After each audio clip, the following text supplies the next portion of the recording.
تدبر قرآن امین احسن اصلاحی سورہ نساء آیات 26 تا 28۔ آگے کا مضمون معاشرتی اصلاح سے متعلق احکام و ہدایات کے بیچ میں یہ 3 آیتیں بطور تنبیہ و تذکیر آ گئی ہیں، جن سے مقصود ایک طرف تو مسلمانوں کو ان احکام کی عظیم قدر و قیمت کی طرف توجہ دلانا ہے کہ اللہ تعالیٰ یہ تمہاری طرف تمام انبیاء و صالحین کی وراثت منتقل کر رہا ہے، تو اس کی سچے دل سے قدر کرو اور رحمت الہی کے مستحق بنو۔ دوسری طرف اس طوفان مخالفت سے آگاہ کر رہا ہے جو ان اصلاحات کی مخالفت میں اس مفاد پرست طبقے کی طرف سے اٹھ رہا ہے جو یتیموں، بیواؤں، کمزوروں اور غلاموں کے حقوق پر غاصبانہ تسلط جمائے بیٹھا تھا اور کسی طرح بھی اپنے اس تسلط سے دستبردار ہونے کے لیے تیار نہیں تھا۔ اس روشنی میں آگے کی آیات تلاوت فرمائیے۔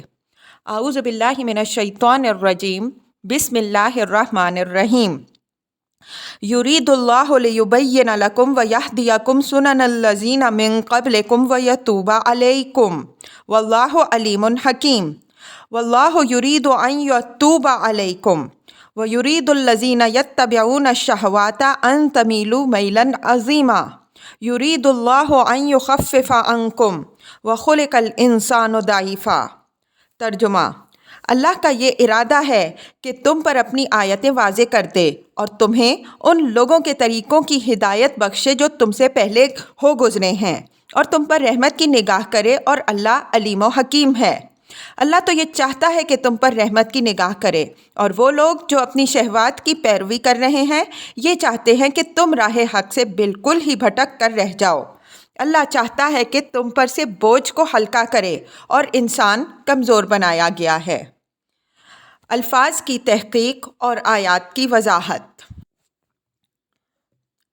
یرید اللہ لیبین لکم اور واللہ یرید ان یتوب علیکم کے اسلوب پر غور کیجئے تو دونوں میں ایک نمایاں فرق نظر آئے گا کہ ایک جگہ یرید کے بعد لام ہے اور دوسری جگہ ان۔ یہ فرق بے فائدہ نہیں ہے۔ قرآن مجید میں ان دونوں اسلوبوں کے تتبع سے یہ حقیقت واضح ہوتی ہے کہ ارادہ کا لفظ دونوں معنوں میں ہی استعمال ہوتا ہے۔ ایک تو قطعی فیصلہ اور حتمی ارادہ کے معنی میں ہے، دوسرے چاہنے کے معنی میں۔ جب پہلے معنی مراد ہوتے ہیں تو اس کے بعد لام آتا ہے، اور جب مجرد چاہنے کے معنی آتا ہے تو اس کے بعد ان آتا ہے۔ مثلاً انما یرید اللہ لیذہب عنکم الرجس اہل البیت، احزاب 33۔ ترجمہ: اللہ کا ارادہ تو بس یہ ہے اے اہل بیت کہ تم سے ناپاکی کو دور کرے۔ یرید اللہ لیطہرکم ولیتم نعمتہ علیکم، مائدہ 6۔ ترجمہ: ارادہ الہی یہ ہے کہ تم کو پاک کرے اور تم پر اپنی نعمت تمام کر دے۔ انما یرید اللہ لیعذبہم بہا فی الحیاۃ الدنیا، توبہ 55۔ ترجمہ: اللہ تو بس یہ ارادہ کیے ہوئے ہے کہ اس کے ذریعے سے ان کو دنیا کی زندگی میں عذاب دے۔ اس اسلوب کی وضاحت کے بعد زیر بحث آیات کے مطلب پر غور فرمائیے۔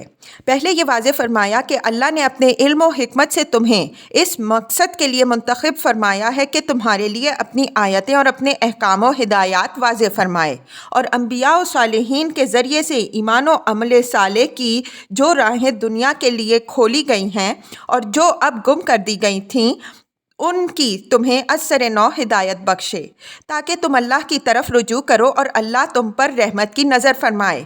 اس بات کو ایک فیصلہ الہی کی حیثیت سے ظاہر فرمایا ہے، اس لیے کہ آخری بعثت کے ذریعے سے ایک ایسی امت کا برپا کرنا جو پورے دین و شریعت کی حامل اور تمام اولین و آخرین کی وراثت ہو، پہلے سے اللہ تعالیٰ کی اسکیم میں طے تھا، اور سابق انبیاء نے اس کی خبر دے دی تھی، اور اس کا برپا ہونا خدا کے علم و حکمت کا مقتضی بھی تھا، اس لیے کہ وہ علیم و حکیم اس بات کو پسند نہیں کر سکتا تھا کہ وہ اپنی پیدا کی ہوئی مخلوق کو یوں ہی گمراہی میں بھٹکنے کے لیے چھوڑ دے، اس کی ہدایت کے لیے کوئی انتظام نہ فرمائے۔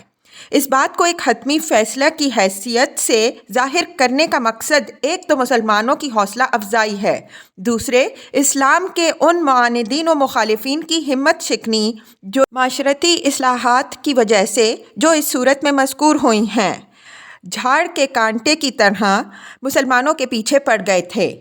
معاشرتی اصلاحات کو عام طور پر مفاد پرست طبقہ ٹھنڈے پیٹوں برداشت نہیں کرتا۔ اس وجہ سے یہود و نصارہ، مشرکین سب میں ان اصلاحات سے ایک آگ سی لگ گئی۔ جنہوں نے بھی دیکھا کہ ان کی زد ان کی بے لگام آزادیوں اور بے قید شہوت پرستیوں پر پڑ رہی ہے، وہ اس ارادے کے ساتھ اٹھ کھڑے ہوئے کہ ان تمام اصلاحات کو ناکام کر کے خلق خدا کو پھر اسی تاریکی کے گھڑے میں دھکیل دیں جس سے نجات دینے کے لیے اسلام نے یہ روشنی دکھائی تھی۔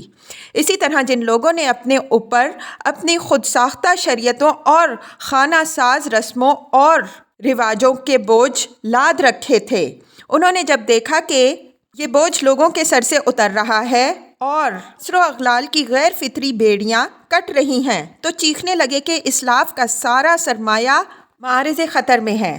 قرآن نے ان سب کے جواب میں مسلمانوں کو بتایا کہ تم ان مخالفوں کی ہفوات کی پرواہ نہ کرو۔ انبیاء سابقین اور اسلاف صالحین کی اصلی وراثت یہی ہے جو تمہاری طرف منتقل ہو رہی ہے۔ خدا نے تمہیں رحمت سے نوازنا چاہا ہے، لیکن یہ اشرار و مفسدین یہ چاہتے ہیں کہ تمہیں اس رحمت سے محروم کر دیں۔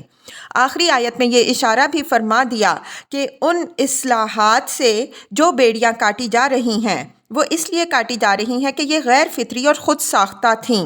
قدرت نے انسان کو جس فطرت سلیم پر پیدا کیا ہے وہ فطرت ان غیر فطری بوجھوں کی متحمل نہیں ہو سکتی۔ آگے اسی سورہ میں آیت 43 سے ان تمام مخالفتوں کی تفصیل آ رہی ہے۔